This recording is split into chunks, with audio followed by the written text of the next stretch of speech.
Pesan saya untuk Hasto Kristianto yang adalah sekjen dari PDI Perjuangan. Jangan pernah menjadi manusia pengecut. Jangan pernah menjadi manusia pecundang. Katanya taat akan hukum. Katanya akan mengikuti proses hukum. Tetapi kenapa ketika dipanggil oleh KPK malah mangkir? Memang Anda itu siapa? Jadilah warga negara yang baik, yang mentaati akan proses-proses hukum itu. Berilah contoh yang baik kepada kita masyarakat Indonesia. Ketika Anda mangkir dengan panggilan dari Komisi Pemberantasan Korupsi ini, mau membuktikan kepada kami yang rakyat Indonesia, kami yang rakyat jelata, kami yang wong cilik ini, bahwa Anda itu adalah seorang pengecut, manusia yang tidak bertanggung jawab.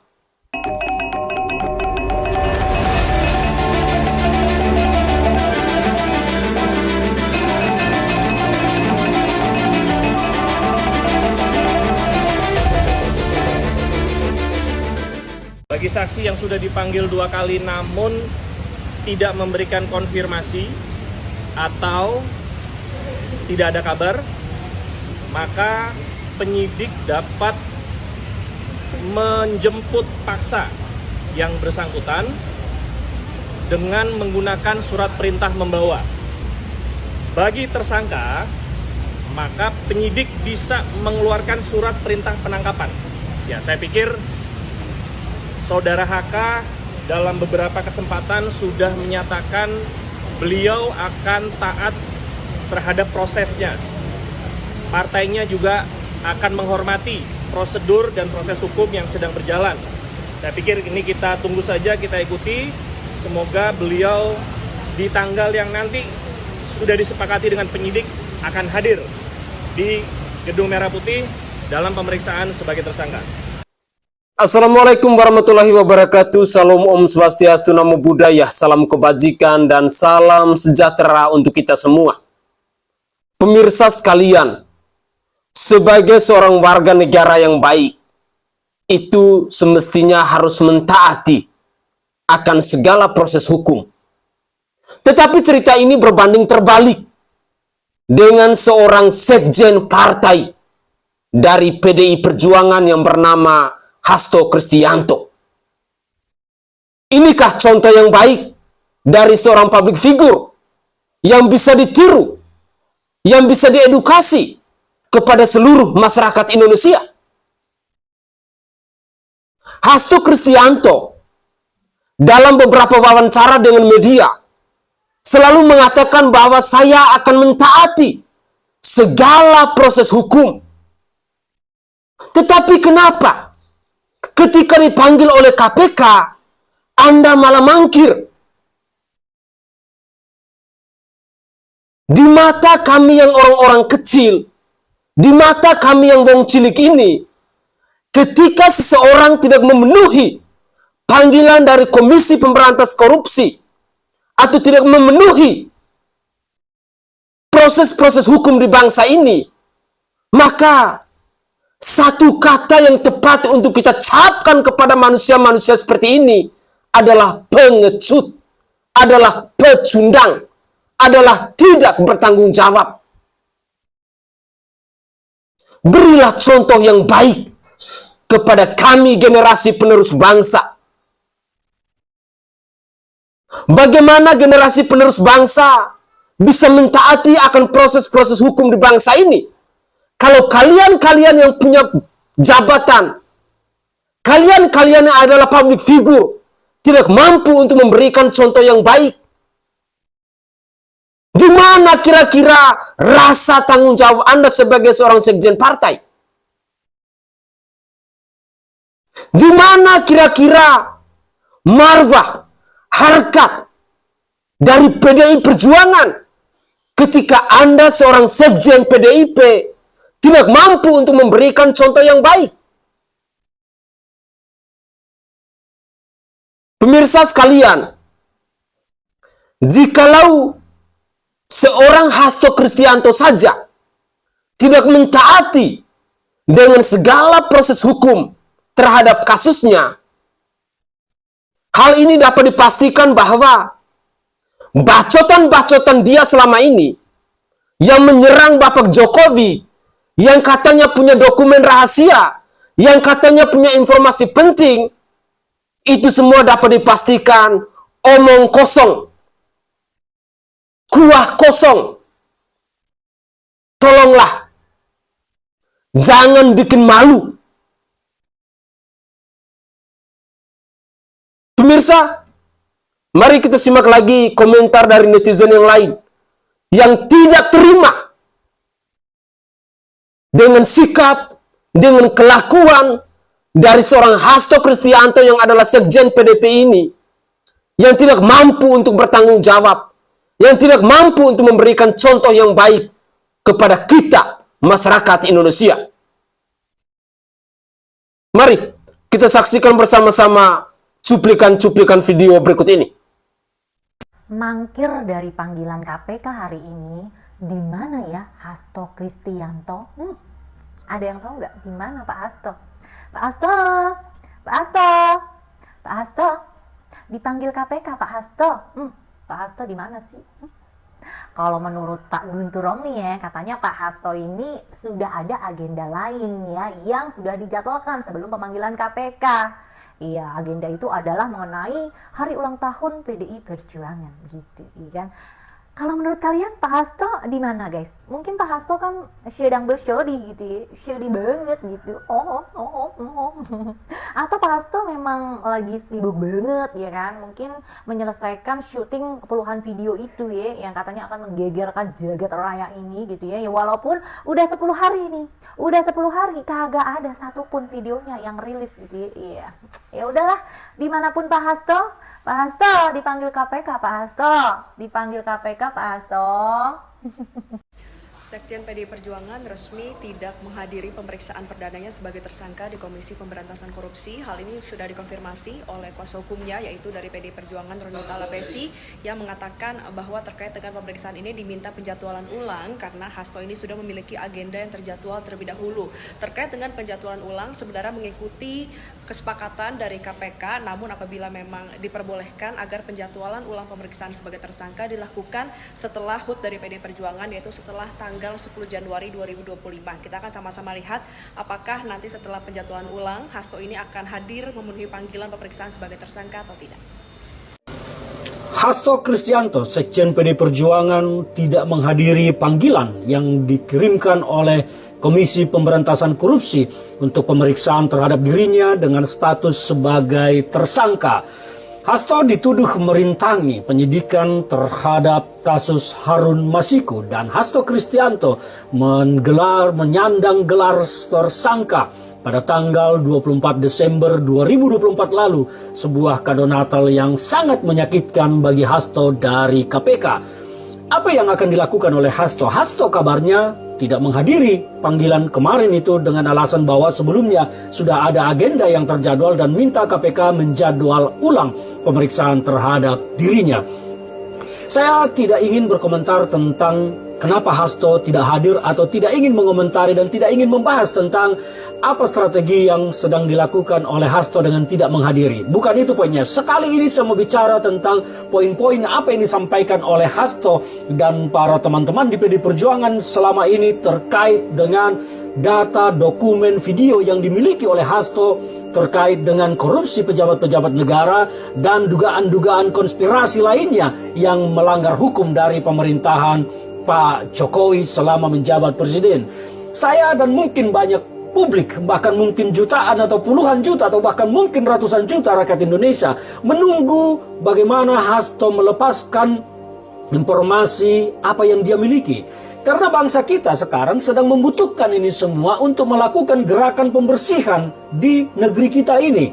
Bangsa kita perlu direstart, dibersihkan, disucikan bahkan kalau perlu untuk membawa bangsa kita ini maju ke depan. Sehingga kalau memang Hasto memiliki informasi yang kuat, memiliki video, dokumen, foto atau apapun terkait dengan kejahatan-kejahatan yang terjadi yang dilakukan oleh pejabat di semasa pemerintahan Pak Jokowi dan bahkan yang dilakukan oleh Pak Jokowi, maka sudah saatnya Hasto membuka itu ke publik agar publik terang benderang melihat dan tidak ada kesan bahwa Hasto hanya sedang bermanuver untuk melindungi dirinya.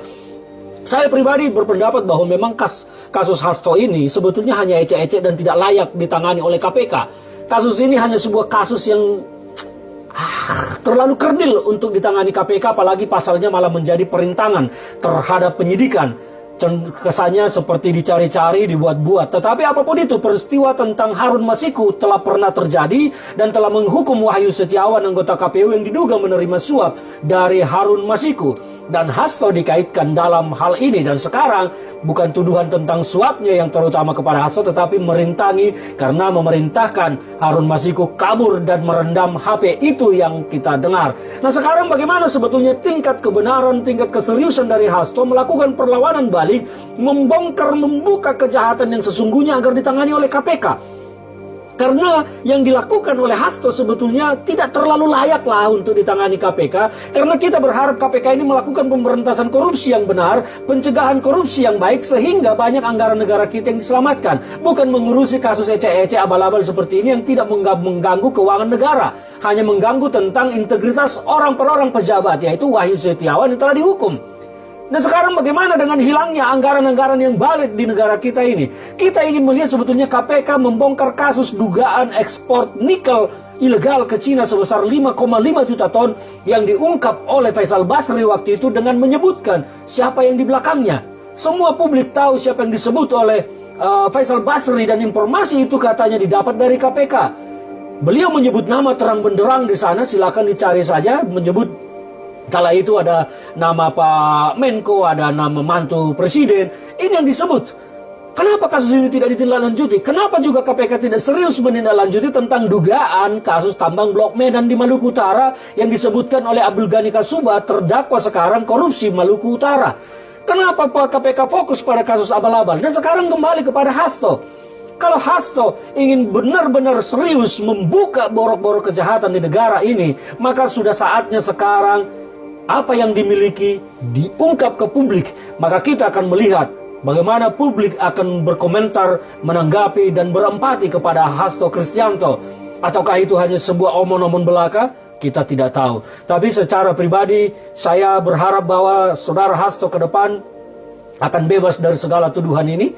Dia akan selamat, dan kepada tim hukum yang bekerja di sana bisa membela dengan benar. Karena saya bukan dalam konteks membela yang salah, tetapi saya ingin KPK lebih fokus melakukan pemberantasan korupsi yang benar. Tangkapinlah itu pejabat-pejabat yang korupsi. Seperti tadi yang saya sebut itu, ekspor nikel 5,5 juta ton itu usutlah. Termasuk banyak kasus-kasus yang lain. Banyak kasus di Republik ini yang terbuka begitu lebar di depan mata tapi tidak ditangani oleh KPK, didiamkan. Mengapa diam? Ada yang larang? Ada yang batasi? Ada yang cegah? Nah ini kita tidak tahu. Tapi KPK memang kalau sudah tidak berguna lagi sebaiknya dibubarkan. Karena lebih baik kita mendorong kejaksaan sebagai satu-satunya lembaga yang memberantas korupsi. Tetapi bagaimana semua itu bisa terjadi? Tergantung kepada presiden. Kalau presiden serius memberantas korupsi, saya pikir kejaksaan pasti akan berlari kencang. Karena di kejaksaan banyak sumber daya manusia yang hebat untuk melakukan penyelidikan dan penyidikan terhadap korupsi. Sekarang ini kembali kepada niat. Apakah presiden mau? Apakah kejaksaan mau? Tidak ada yang tahu. Mari kita buktikan ke depan. Pemirsa sekalian, dari cuplikan video tadi, saya secara pribadi mau mengomentari secara singkat bahwa kalau memang Hasto Kristianto tidak mentaati akan proses hukum ini, jalan satu-satunya bahwa KPK harus menjemput paksa Hasto Kristianto yang adalah sekjen PDIP ini. Lalu pada poin yang kedua, saya sangat yakin dan percaya ketika seorang Hasto Kristianto tidak mampu untuk memberikan contoh yang baik kepada kita masyarakat Indonesia, tidak mentaati proses-proses hukum, tidak mengikuti proses-proses hukum ini secara baik dan benar, maka ini akan berdampak buruk kepada PDI Perjuangan. omongan-omongan dari Hasto Kristianto sampai saat ini pun masih menjadi perbincangan hangat di berbagai platform media sosial. Yang masyarakat Indonesia nantikan hari ini, buktikan segala omongan Anda. Entah itu tentang video, entah itu tentang dokumen, entah itu tentang informasi dan lain sebagainya. Tolong itu dibuktikan kepada kita masyarakat Indonesia. Jikalau itu tidak Anda mampu buktikan kepada kita masyarakat Indonesia, maka dapat dipastikan rasa respect, rasa percaya terhadap PDI Perjuangan yang katanya adalah partainya Bang Cilik ini pasti perlahan tapi pasti akan sirna dari hati masyarakat Indonesia. Apalagi kita kenal PDIP identik dengan partainya Bang Cilik.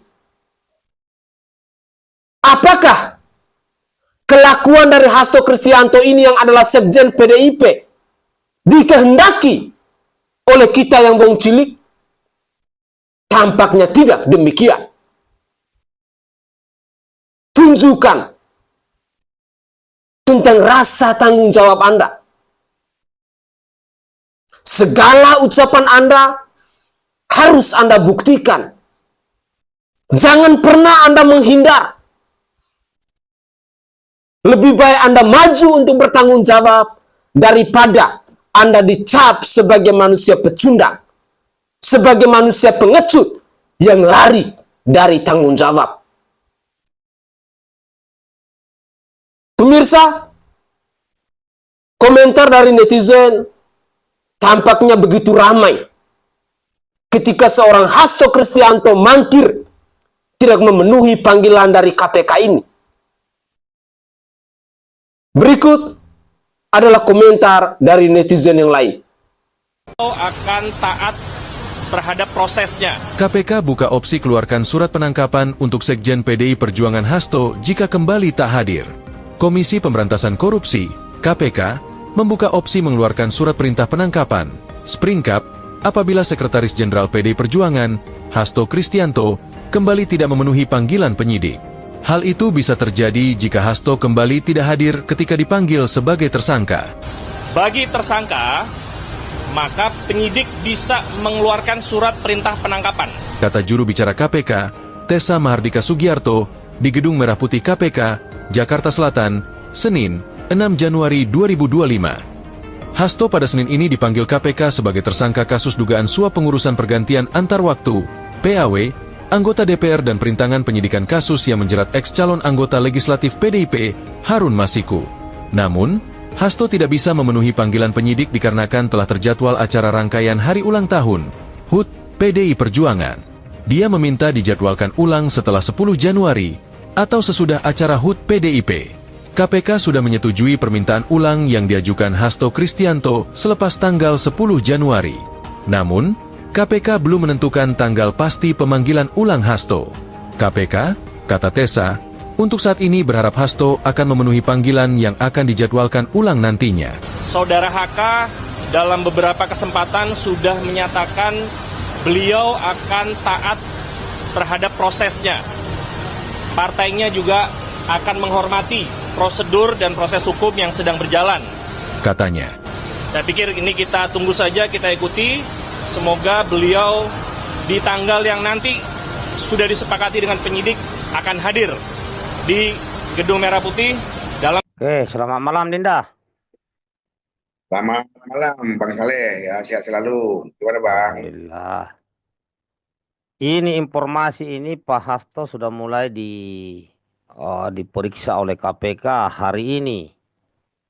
Nah, ya kan kemarin-kemarin ini kan Pak Hasto katanya punya bukti video yang sudah dinotariskan di Rusia oleh Ibu Koni.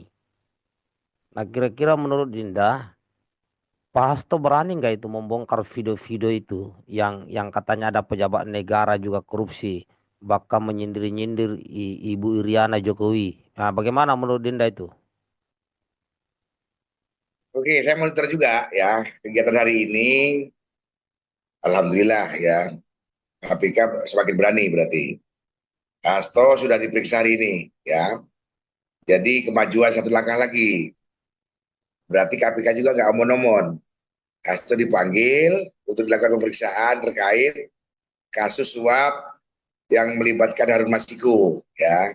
Ya. Nah, terkait lagi dengan berita yang beredar bahwa Hasto mempunyai truk untuk pejabat-pejabat negara yang melakukan korupsi, yang katanya juga berkas tersebut disembunyikan di Rusia, dititipkan oleh Bu Koni. Kalau saya meyakini semua itu nggak ada, ya, nggak ada. Tapi kalaupun memang ada, ya ini kesempatan juga untuk Pak Hasto membuka semuanya dengan terang benderang bahwa ternyata memang maling-maling di Republik ini ternyata banyak dan melibatkan petinggi-petinggi negara. Itu positif sekali, ya. Jadi positif. Kalaupun memang Hasto bisa dipercaya ucapannya, tentu dia akan buktikan bahwa apa yang dikatakan itu benar dan barangnya ada. Nah, itu positif sekali Pak Saleh. Dan saya yakin sampai selesai penyidikan pun Pak Hasto tidak akan menunjukkan itu. Tapi Ya, gini, kan pemeriksaan hari ini dia tidak datang juga itu. Nggak datang lagi, manggil yang kedua kali berarti. Jadi Ya, pemeriksaan manggil yang kedua harusnya kali. kan hari ini mau diperiksa KPK. Tapi dia tidak Ya. datang. Oh, mungkin kalau dia nggak datang mungkin masih repot. Masih ada acara kondangan mungkin Pak Saleh, ya. Kan untuk diperiksa, kalau dia itu tidak salah, tentu dia akan cepat-cepat datang, minimal bisa untuk mengkantor atau mengklarifikasi bahwa apa yang dituduhkan kepada dia itu tidak benar. Tapi kalau orang dipanggil penyidik untuk diperiksa, selalu berkelit dan tidak datang, itu cuma ada dua kemungkinan. Kemungkinan pertama itu dia memang sakit, ya. Kemungkinan kedua nyakit, atau yang ketiga ini yang paling rawan ini. Dia mengulur-ulur waktu sambil cari-cari alasan, ya. Contoh kecil aja, kalau kita berbuat salah, ketika akan dipanggil bapak, pasti kita itu pura-pura sibuk lah, pura-pura apa-apa, ya. Untuk berkelit supaya bapaknya lupa kalau dia pernah buat salah. Sama ini yang dilakukan oleh Pak Hasto, ya. Karena apa? Kalau dia salah, dipanggil, menghadap, itu sebelum masuk ke gedung KPK saja sudah membayangkan gak enaknya tidur di terali besi, ya. Nah, alasannya karena ini mau persiapan hari ulang tahun PDIP 10 Januari. Waduh, sebenarnya nggak bisa. Memangnya yang bekerja Pak Hasto, staf sekretariat itu kan banyak, gitu loh. Iya, jadi itu saya rasa Pak Hasto ini ya dari awal memang bukan seorang gentleman, bukan seorang negarawan, dan bukan juga seorang yang bertanggung jawab. Buktinya berarti hanya berani ngancam-ngancam. Sudah berapa kali panggilan manggil. Hanya kalau orang ngancam ngancam itu tidak akan terjadi Pak Saleh. Ya kalau orang berani ngancam itu pasti tidak berani. Kalau beda dengan orang yang tidak mengancam tapi kejadian, ya. Nah itu kalau udah ngancam saya kira nggak jadi. Bentar, permisi. Oke guys, itu adalah cuplikan-cuplikan video yang bisa saya persembahkan ke hadapan pemirsa dalam konten saya kali ini, guna mengupdate terkait dengan mangkirnya Hasto Kristianto terhadap panggilan dari KPK. Saya pikir ini adalah contoh yang buruk yang telah dia sajikan kepada kita masyarakat Indonesia, di mana Hasto Kristianto ini adalah seorang sekjen partai, di mana dirinya adalah seorang public figure, di mana kita kenal bahwa PDI Perjuangan itu adalah partainya Wong Cilik, tetapi dengan kelakuan Hasto Kristianto ini merupakan sesuatu yang tidak pantas untuk ditiru. Pemirsa, saya berharap bahwa mari kita berpikir dan menggunakan logika akal sehat kita. Ketika kita menyadari bahwa kita punya kesalahan, kita harus siap untuk bertanggung jawab. Jangan pernah mangkir, jangan pernah lari dari kenyataan. Ketika Anda mangkir dan lari dari kenyataan, maka orang akan mencapkan diri Anda sebagai manusia pecundang, sebagai manusia pengecut, sebagai manusia yang tidak tahu untuk bertanggung jawab. Semoga saja contoh buruk yang diberikan oleh Hasto Kristianto kepada kita generasi penerus bangsa ataupun kepada kita seluruh masyarakat Indonesia, jangan pernah dijadikan ini sebagai panutan, sebagai contoh dalam kehidupan kita. Mari, jadilah warga negara yang baik, warga negara yang mau menghormati proses-proses hukum di bangsa ini, warga negara yang mau mentaati akan segala aturan di bangsa ini. Kalau kalian yang punya jabatan, kalian yang adalah penguasa, tidak mampu lagi untuk memberikan contoh-contoh yang baik untuk mentaati segala aturan dan proses hukum di bangsa ini, apa kira-kira yang bisa diharapkan atau apa kira-kira yang bisa ditiru oleh generasi penerus bangsa ini? Pemirsa, saya berharap bahwa cuplikan-cuplikan video ini bisa mengetuk pintu hati kita untuk menjadi pribadi yang benar-benar bisa bertanggung jawab atas segala sikap, atas segala tutur kata, atas segala perbuatan. Jangan pernah menjadi manusia pengecut yang lari dari tanggung jawab. Mungkin itu saja komentar singkat dari saya. Dari lubuk hati yang paling dalam saya menyampaikan permohonan maaf yang sebesar-besarnya jika ada tutur kata atau buah bahasa dari saya yang tidak berkenan di hati para pemirsa sekalian. Tetapi beginilah cara saya, orang kecil, rakyat jelata, menyampaikan buah pikiran saya.